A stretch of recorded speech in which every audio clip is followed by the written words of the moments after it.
অবশেষে সবার মনের আশা পূরণ করলো গুগল প্লে স্টোর। আমরা প্রত্যেকেই গুগল প্লে স্টোর ব্যবহার করে থাকি অ্যাপ ইনস্টল করার জন্য।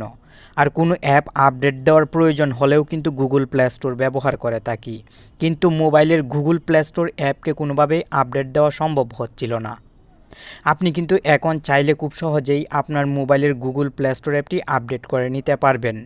আপডেট ভার্সনের গুগল প্লে স্টোর অ্যাপ ব্যবহার করলে অনেক নতুন নতুন ফ্যাসিলিটিস উপভোগ করতে পারবেন।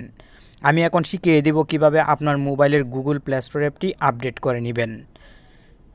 টেক অন বাংলা চ্যানেলের নতুন আরও একটি ভিডিও প্লে করেছেন, আর এই ভিডিওতেও আমি আছি আপনার বন্ধু নাসিম। চলুন এখন মূল টপিকে চলে আসি।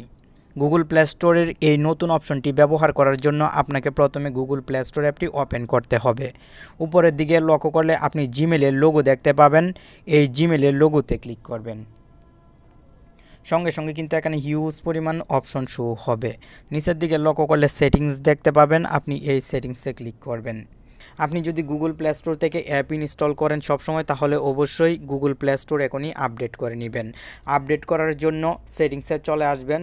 অ্যাবাউট একটি সেটিংস দেখতে পাবেন, আপনি এই অ্যাবাউট সেটিংসে ক্লিক করবেন এবং নিচের দিকে যদি লক্ষ্য করেন তাহলে প্লে স্টোর ভার্সনের নিচেই দেখতে পাবেন আপডেট প্লে স্টোর। এই আপডেট প্লে স্টোরে ক্লিক করবেন এবং আন্ডারস্টোরে ক্লিক করবেন। সঙ্গে সঙ্গে আপনার মোবাইলের Google play store app update হয়ে যাবে। এখনই আপনি কিন্তু আপনার মোবাইলের গুগল প্লে স্টোর অ্যাপটি আপডেট করে নেবেন। আমি চেষ্টা করলাম গুগল প্লে স্টোরে আসা নতুন সেটিংসের সাথে আপনাকে পরিচয় করিয়ে দেওয়ার। আশা করি আপনার কাছে অনেক বেশি ভালো লাগলো।